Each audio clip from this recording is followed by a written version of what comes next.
L'école théologienne, elle lit, avant d'aborder les règles et les sources de la loi, ils abordent d'abord des questions théologiques, parce qu'ils pensent que la loi reflète le législateur, donc ils commencent d'abord par des questions théologiques. Qu'est-ce que c'est que la parole? Qu'est-ce que c'est que l'impératif? Le statut de la raison. Est-ce que la raison est source de loi ou bien un instrument de découverte de la loi? Donc il y a toute une théologie de la raison selon l'option ash'arite, mu'tazilite, hanbalite.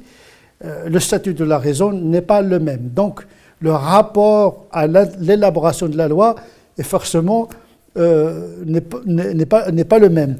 Donc pour moi, bien sûr, j'opte pour la séparation des registres, c'est-à-dire le domaine de la foi est séparé de la pratique, mais séparation ne veut pas dire rupture. Vous savez, dans l'épistémologie, on sépare les éléments pour mieux les unir. Ça, c'est classique. Le monde est constitué d'atomes, de molécules, etc., etc. Il y a une séparation des niveaux de la réalité, mais il y a un lien qui englobe tout, c'est-à-dire que la photosynthèse elle est liée aux rayons du soleil. Donc, même si l'astrophysique et l'astronomie est séparée de la botanique. Donc, la rationalité exige la séparation des ordres, mais sans rupture.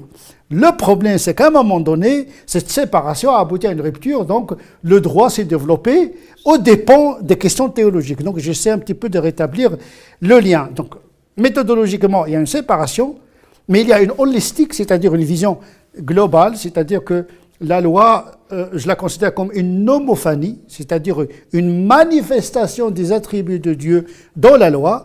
Se tromper de législateur, c'est se tromper de loi. De quel Dieu s'agit-il?